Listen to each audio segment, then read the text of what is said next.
This end, we just pull it out the rest of the way. Nice. That's it. Hey everybody, thanks for tuning in. Behind me, 2007 Honda Pilot, we're gonna be replacing the front right CV axle. Let's do it.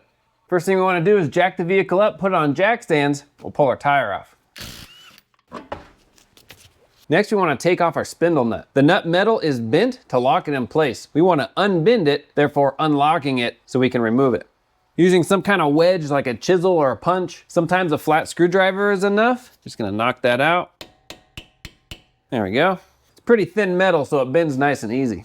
Now I'm gonna use an impact to buzz mine off, but if you don't own an impact, we could take a screwdriver, put it in between the fins of the rotor, just like that, and now it locks it in place for us so it doesn't spin while we're trying to bust it loose. It is a 36 millimeter. No problem. Now we want to make sure our CV axle can come out of our knuckle. So we'll just tap on it with a hammer. Yeah, this moves really easy. Sometimes you have to beat on it with the front. Just corrosion can build up in those splines and make it hard to get out. But we got it. So now this is where we deviate from the manual. The manual has you remove the lower ball joint in order to swing our knuckle out. Instead, we're gonna remove the 2 strut bolts. I find that to be a little easier, especially on these older vehicles. Let me back you up a little. We're gonna take off our brake hose retainer, 12 millimeter. That gives us plenty slack with our brake hose. Now our wheel speed sensor wiring, we have a bracket up here, 10 millimeter. And just for extra wiggle, we have a bracket right here connected to our strut, 10 millimeter as well. Sway bar link on this side is just a little in the way, so we're gonna use a wrench. There we go, got it. All right, that's free for us. For our strut, it's a 22 millimeter on one side and a 24 on the other. I'll tap these out. We'll separate our knuckle from our strut and just pull on it. There, nice. We still got plenty of slack on our brake hose. Let me scoot you back even more so we can see what's happening. I'm just gonna hold the knuckle and push our CV axle through. Just wiggle on it. There we go. Now we're gonna take a caliper hanger and hang this on our strut like that. That kind of just holds it there for us. Now we'll finish removing our CV axle from our intermediate shaft. Let's crawl under. So hopefully you can see right here is our CV axle that we have to separate from our intermediate shaft. We're gonna take a medium-sized pry bar and go in between our exhaust window right here and get right on that CV axle. And then we'll take our hammer on the end and hopefully we can lodge it loose. There we go.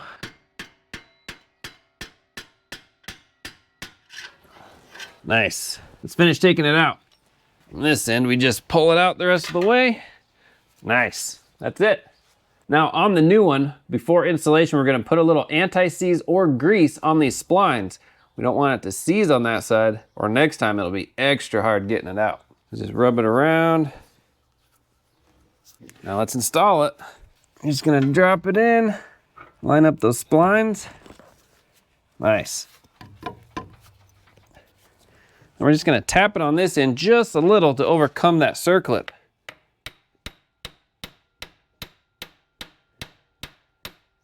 There we go. That's it, till it bottoms out. Now on this end, we're gonna put a little bit of anti-seize as well. Just on the splines. We're not gonna get it on our threads here, just on the splines. And get a little more. Doesn't take a whole lot, just a nice thin film. Spread that around. Now we're gonna take a little bit of moly grease and put it on the front here. Let me show you. Just on this face. The manual has us do that to avoid possible noise. I'll just put a little on there. There, perfect. We'll remove our caliper hanger. Hold on to the knuckle and then put this in. There we go. Get those splines lined up. If you need, you can turn your wheel hub just to get those splines in the right location. There we go. That's in. And we'll get our strut kind of lined back up. Pull up on this. Reposition myself just to get a better muscle angle. There we go. There. Then we'll throw in our bolts. There we go. Throw our nuts on. Snug these down temporarily. Let me get out from underneath. We'll throw our spindle nut on. We'll snug it down. Reposition you. Got our ABS bracket up here. We'll put back in. And this is just snug. Got the bracket right on the strut. Put that in. Got our 12 mil brake hose bracket. Again, just snug. Back you up again. The information I have says these are torqued to 116 foot-pounds. Now some people may ask, do I need to get an alignment since the strut bolts are removed? The answer is no, you don't. Because there aren't any adjustments on our strut bolts. And because we're reusing our old strut, everything will fall right back into place as they were when we took it off. Now, of course, it never hurts to double check and get an alignment, especially if you haven't had it done in a long time. It's good to periodically get it rechecked. Last thing is our spindle nut. We'll get our screwdriver, we'll put that in our fins. It'll just hold it for us. Now, this is torqued to 210 foot-pounds. Because my torque wrench only goes to 150 foot-pounds, we'll wait for it to click and then give it a good oomph more. And then a little oomph. There we go. Should be pretty close. Pull this out. I want to lock our axle nut. We'll just bend over that metal. There we go. And that's it. Good job. All right, there we go. That's how we replace the CV axle on your Honda Pilot.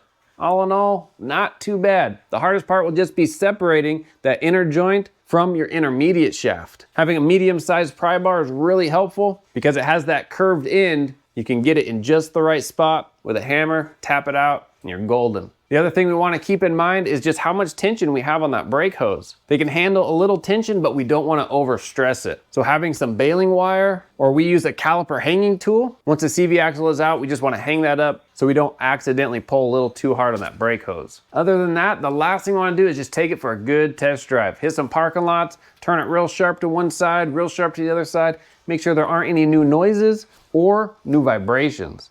After that, you're all set. I'll have links for all the parts and tools used in the description. If you have any questions, comment, post down below. We'll see you on the next one.